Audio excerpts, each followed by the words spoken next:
What is up, Terry Gang? Welcome back to my channel. If you're new here, please consider subscribing. It's free and it helps out a ton. So in today's video, I'll be reviewing chapter 1018 of One Piece. So yeah, the cover of the chapter is called Jinbei versus Who's Who, and this just shows that he's now matching up.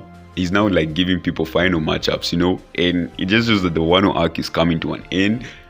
But there's still so many matchups that are yet to come. Look at the background, the one which is happening in the background right now. Okay, not really in the background, but Oda hasn't really been showing us any progress, But yeah, it's obviously happening right now, and that's Kaido versus Yamato. Yeah, I can't wait to see that matchup, but I don't think that'll be Kaido's final matchup, but I think that'll be Yamato's final matchup.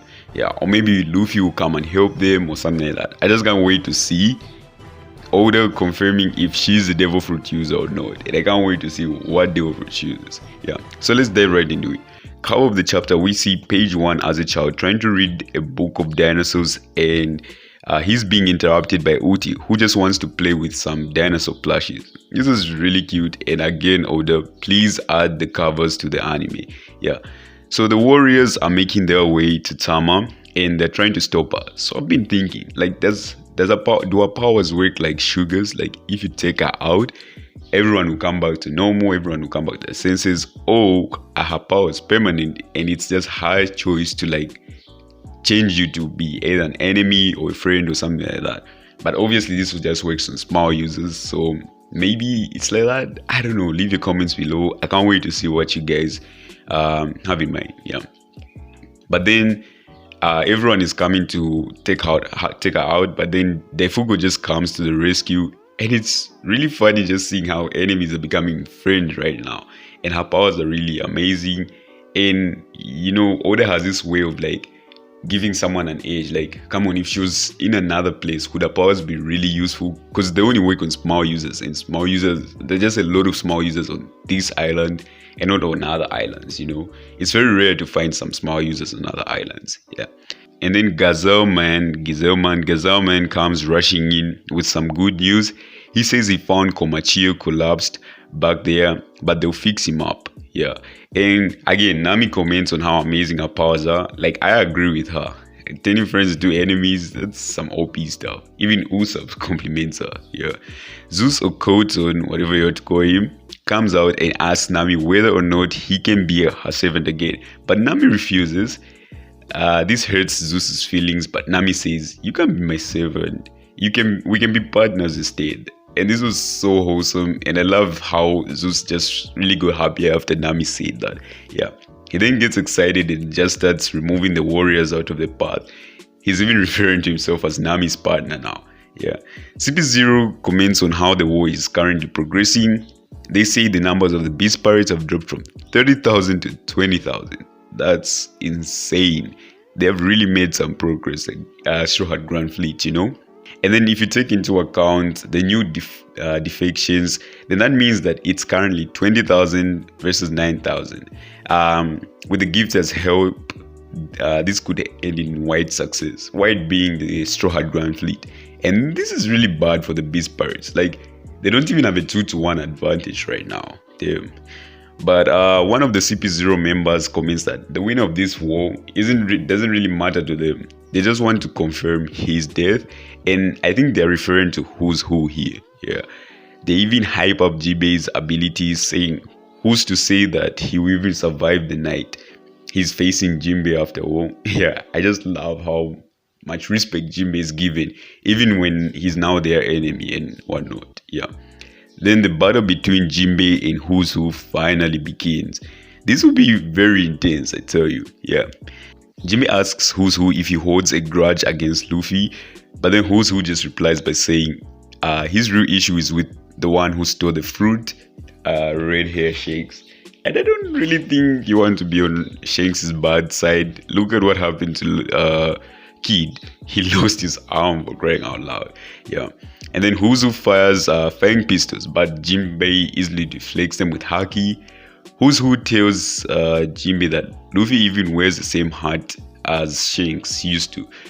Who's Who tells Jinbei that Luffy even wears the same hat as Shanks used to wear. He even gained the powers of the fruit. It's only normal that his resentment spreads towards him. Yeah. He fires another flying pistol, but this time Jimmy dodges it. I think he says that this one wasn't ordinary. Yeah.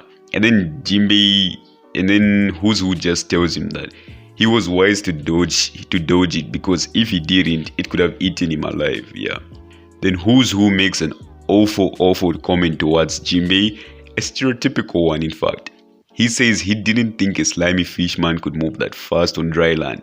Jinbei replies by saying it's no longer acceptable to express such discriminatory views towards fishmen. Who's Who just laughs it out, and he didn't even think it was that bad, and he just says, "Hey, my bad."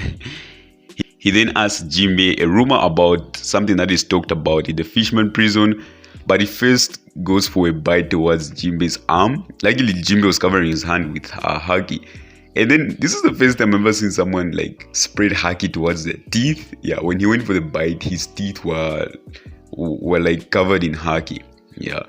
And then obviously Jinbei's will or haki is stronger than his, so this causes like who's tooth to break. Yeah. Jinbei fires some water bullets which do some serious damage towards Who's Who. He then Who's Who asks, while he was in prison, he was mockingly told to pray to a certain someone for salvation. Apparently, fishermen slaves in ancient times believed in a legendary warrior that would eventually come and save them. It was said he would bring laughter to their lips and free them from their suffering. Who knows if he really existed though? And come on, laughter, bringing them laughter. Aren't they just talking about Joy Boy right now? And we get this image which resembles a picture of Luffy, like in an old manga page. I saw somewhere on Twitter like people were comparing him to Luffy, and I guess yeah, they look alike. Yeah, which just shows like Luffy's will, or an embodiment of past generations were in one note. Yeah, I mean, he has the heart of Roger, he smiles like Roger, he always laughs like Roger. Who's to say he even has the devil fruit of Roger? Yeah.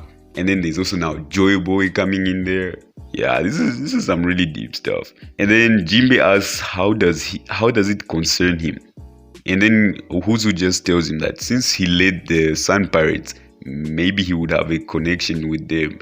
And the Sun Pirates were made up of fishermen slaves, so they would know something about it, you know? Yeah. Then Who's Who then goes for another attack using a lot of finger pistols. But then it seems like Jinbei was covering his entire body with haki, just showing how much he's mastered the art, you know? Yeah. Then Who's Who even breaks his finger, just showing how Jinbei's haki is superior to his. Then Who's Who comments that the guard who told him about Nika, the same sound god, vanished a few days later without a trace. He figured that maybe the story wasn't meant to be shared, and hearing about it put him in serious danger. So he risked his life and he broke out of prison. He then asks Jinbei that he would love to know what he knows, but Jinbei just tells him that he has nothing to say to him. Then he pulls out the fishman karate and just completely annihilates Who's Who and just rakes him and holding his tail and beating him up. Oh, it's some wild stuff. I can't wait to see this get animated, you know. Yeah. Then Who's Who even asks him why he's so mad all of a sudden. Jinbei just replies like, if you're going to make such broad statements about other people's history, you'd better not be half-assed about it. Then Jinbei just finishes him off with a wild karate punch. Yeah. And then I got interested by the name of Nika. Like, just did some research, you know. And it seems, and the word Nika seems to mean very good and pure crystal water. It is also derived from the word Nik. Okay, sorry. It is also derived from the word Nik, meaning good, true, and chosen. And chosen, what? And chosen. So many things are going through my mind right now. But yeah, leave a comment below. Thanks for watching, and I can't wait to see you in the next chapter review.